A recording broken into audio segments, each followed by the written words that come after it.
Kalau kalian ngikutin channel ini, kita sudah membahas unboxing dan hands-on Xiaomi 13 beberapa waktu yang lalu. Tapi di video kali ini kita akan review penggunaan saya kurang lebih 2 minggu menggunakan HP ini. Bagaimana dengan performa baterai dan kameranya. Dan spoiler alert, ternyata ini adalah salah satu cikal bakal Snapdragon X Gen 2 termurah kalaupun nanti akan rilis di Indonesia. Yuk kita mulai videonya.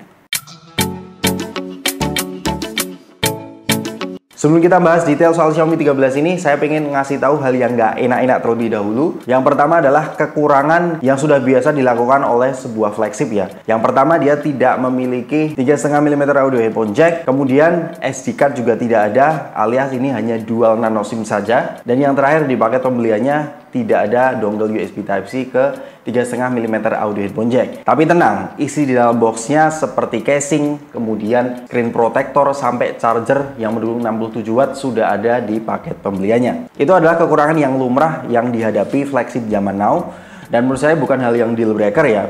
Yang jadi deal breaker menurut saya adalah kekurangan dari Xiaomi Indonesianya, karena sampai saat ini setelah rilis global sekitar 2 bulan, mereka belum ada bau-bau hilal bakal rilis Xiaomi 13 ini. Namun pada saat Redmi Note 12 series itu announce di Indonesia, itu ternyata bos Xiaomi Indonesia itu menyinggung bahwa mereka akan membawa produk Xiaomi dan Leica ke Indonesia di kuartal ketiga. Dan pada saat mengumumkan hal tersebut, dia memperlihatkan produk Xiaomi 13 series. I want to share to you, Xiaomi Indonesia will bring Xiaomi and Leica product this year to Indonesia. Jadi produk yang saya review ini bukan produk yang resmi di Indonesia, melainkan saya membawa dari Malaysia, sudah bayar pajak, alhasil sinyalnya sudah bisa terdeteksi ya. Itu tadi adalah hal-hal yang perlu teman-teman perhatikan sebelum lanjut nonton video ini. Yuk kita bahas dari sisi desainnya terlebih dahulu. Buat desainnya, sekarang pendekatan di Xiaomi 13 ini mengarah ke iPhone-iPhonean ya. Frame-nya itu mengkotak, flat, dengan garis antena di sekelilingnya, tapi masih lebih nyaman dibandingkan dengan iPhone karena di bagian belakangnya masih ada finishing curve gitu ya. Kalau kita melihat dari segi modul kameranya, dia terasa lebih eksklusif karena sekarang bekerja sama dengan Leica. Ditambah lagi untuk 3 setup kameranya ini bukan gimmick lagi karena 3 kameranya itu cukup berfungsi, dari kamera utama, ultrawide sampai telefoto. Dan pilihan warna dari Xiaomi 13 ini memang ada 3. Yang versi reguler ada yang putih, hijau seperti yang saya pegang ini, dan warna hitam. Saya sarankan ya, kalau nanti bakal rilis di Indonesia, pilihlah warna yang cerah agar minim fingerprint magnet. Kemudian untuk portnya di bagian atas ini ada air blaster dan lubang speaker. Kemudian di bagian kiri polos, di bagian kanan ada volume rocker dan power button, dan di bagian bawah ada speaker grill, kemudian USB Type-C, dan SIM tray-nya mendukung dual nano SIM. Kalau kalian perhatikan memang tidak ada tuningan stereo speaker by Harman Kardon. Tapi setelah saya bandingkan dengan iPhone 13, ternyata beberapa orang yang saya tanyakan bagus stereo speakernya si Xiaomi 13. Coba cek sendiri.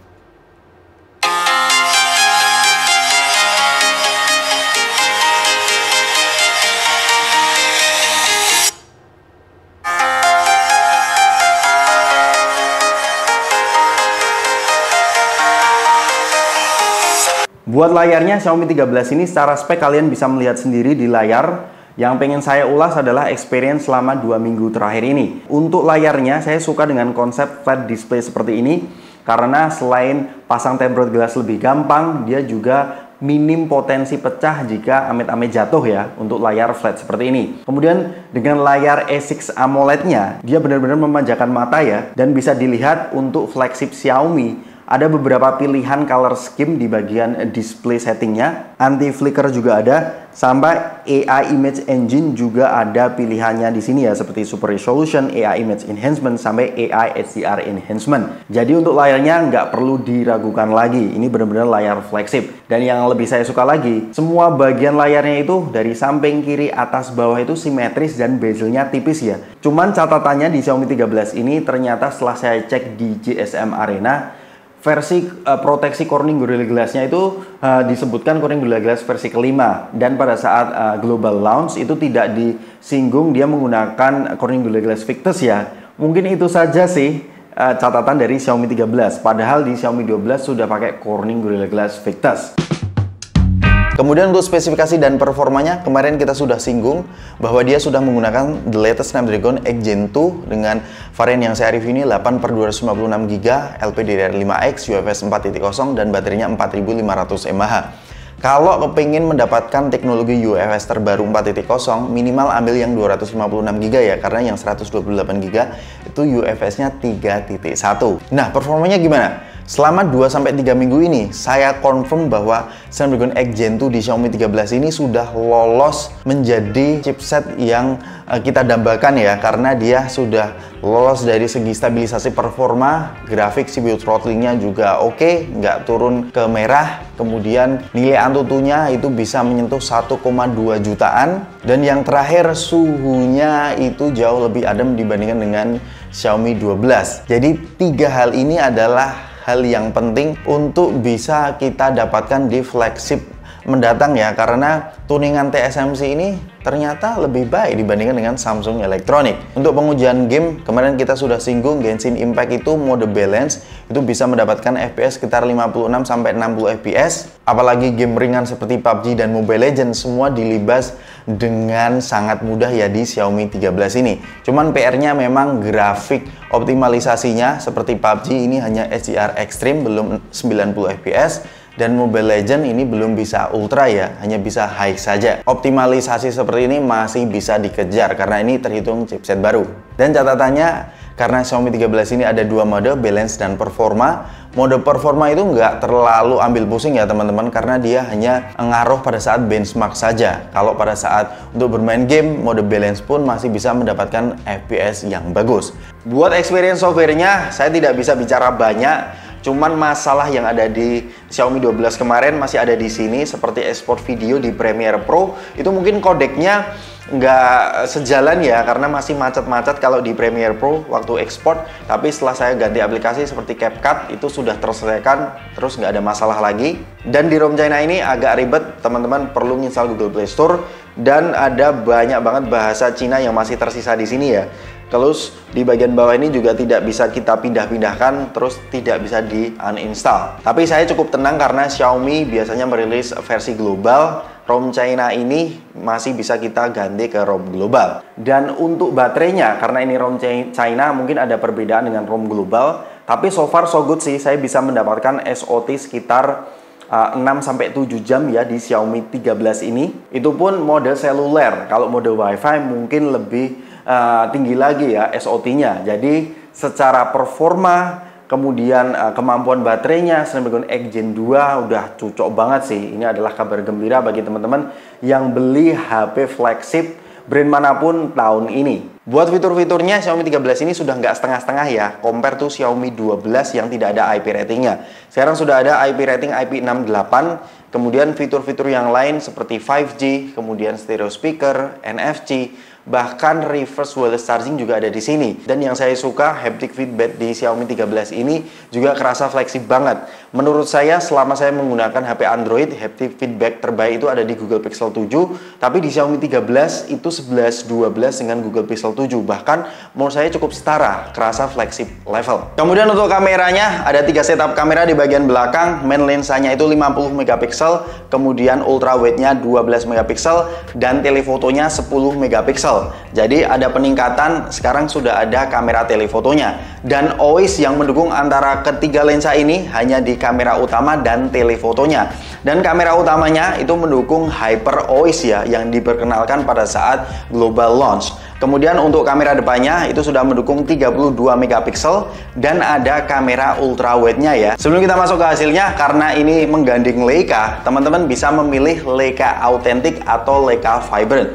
Untuk Leica Authentic memang hasilnya lebih true to life, lebih natural. Cuman saya lebih prefer di Leica Vibrant ya. Tidak hanya lebih eye pleasing dan siap di post di sosial media, warnanya itu lebih keluar ya teman-teman. Dan bahkan di skenario tertentu ternyata dynamic range-nya itu lebih luas dibandingkan dengan Leica Authentic. Buat hasilnya, saya suka pendekatan dari Leica Vibrant ya, karena warnanya benar-benar keluar. Kemudian dari sektor detail juga dia sharp banget ya si Xiaomi 13 ini. Meskipun Leica Vibrant, Tapi warnanya itu tidak terlalu lebay, kontrasnya pas. Tapi memang di beberapa skenario memang perlu adanya color correction. Dan yang saya suka dari Xiaomi 13 ini adalah adanya lensa telefoto. Sehingga lensa telefoto 3x2 ini benar-benar lebih dramatis pada saat mode potret. Itu pun mode potretnya bisa kalian gunakan dengan kamera utamanya ya. Jadi mode potretnya ada 2. Kemudian ketika kita switch antar lensanya, kalau pencahayaannya melimpah, ternyata surprisingly nggak terlalu shifting color ya Xiaomi 13 ini. Ini adalah salah satu improvement dibandingkan dengan Xiaomi 12 tahun lalu. Kemudian Xiaomi 13 ini memperkenalkan Focus Pro. Jadi kalau kita ngambil foto orang ataupun foto hewan, fokusnya itu benar-benar geraknya cepat banget ya. Jadi ini bisa diandalkan untuk foto moving subject. Dan karena ini adalah video review, catatan dari Xiaomi 13 ini adalah ketika menghandle skin tone kadang-kadang lari-lari ya.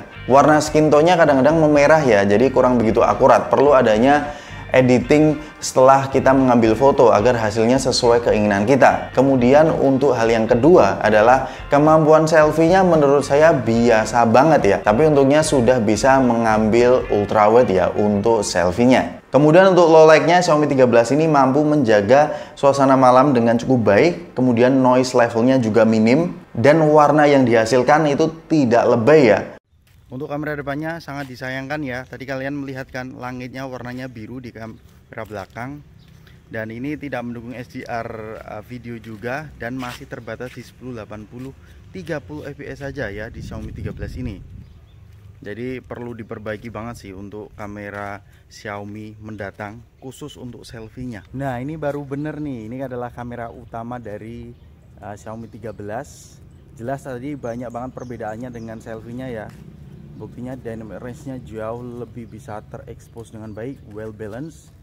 Jadi kalau mau ngevlog mending pakai kamera belakangnya aja sih. Ini kamera utamanya. Yuk kita ke ultrawide, tapi kita konsepnya kayak gini. Nah kalau ini adalah ultrawide lensanya di Xiaomi 13. Gimana menurut kalian? Untuk dynamic range-nya di kamera belakangnya meskipun pakai ultrawide, oke nggak? Saya nggak lihat sih karena saya nggak bisa lihat layar. Ini adalah 4K 30 fps. Di resolusi ini ternyata tidak bisa di switch ke kamera ultrawide ya. Tapi dari segi kestabilan hyper OIS-nya kece badai ya. Nah ini adalah mode HDR-nya. Warnanya sedikit lebih vivid ya dibandingkan dengan mode non HDR tadi. Ya. Dari segi kestabilannya kalau di viewfinder juga cukup lumayan. Mode HDR ini cukup membantu sedikit masalah dynamic range ya dibandingkan dengan yang non HDR tadi. Ini adalah kamera utamanya Full HD 30 fps. Di resolusi ini baru bisa kita switch ke kamera ultrawide. Tidak terlalu shifting color ya. Terus kita akan ngezoom apakah bisa ke telefoto. Wih, ini 3 kali zoomnya tadi ada perubahan sedikit ya. Jadi lebih tajam. Ini 3,2 kali. Sampai sejauh apa? Ke 7 kali masih oke. Maksimalnya ya 15 kali ya. Jadi hasil videonya cukup oke ya di Xiaomi 13 ini. Nah sekarang kita ngomongin soal harganya. Jadi Xiaomi 13 ini bisa jadi cikal bakal Snapdragon X Gen 2 termurah ya. Karena jika kita melihat harga ROM China-nya itu di varian 8128 itu dihargai di 8,5 juta. Kemudian untuk varian yang saya review ini 8256GB itu dibanderol dengan harga 9,3 juta. Dan varian 12/256GB itu untuk ROM China dibanderol dengan harga 9,9 jutaan saja. Namun biasanya harga ROM China ini tidak sesuai ketika dibawa ke Indonesia ya. Biasanya harganya mirip-mirip di harga resmi yang ada di Malaysia. Karena kalau kita melihat harga di Malaysia dengan varian 12/256GB itu dibanderol dengan harga 3.499 ringgit Malaysia alias 11.500.000. Tapi kan itu varian 12GB. Jadi gimana menurut kalian? Kesimpulannya memang Xiaomi 13 ini memperbaiki semua sektor dibandingkan dengan Xiaomi 12 yang lalu ya, dari segi performanya, dari segi stabilisasi performanya, kemudian baterainya lebih awet, desainnya lebih fresh, kemudian sistem kameranya ini dengan menggandeng Leica, menurut saya dengan adanya kamera telefoto dan ada Leica Vibrant dan Authentic lebih fun ketika kita mengambil foto dan video. Bagaimana menurut kalian Xiaomi 13 ini? Kasih tahu kita di kolom komentar di bawah, apakah Xiaomi 13 ini termasuk worth it? Jika nanti kisaran harganya seperti yang saya sebutkan tadi. Sampai ketemu di video selanjutnya. Peace out.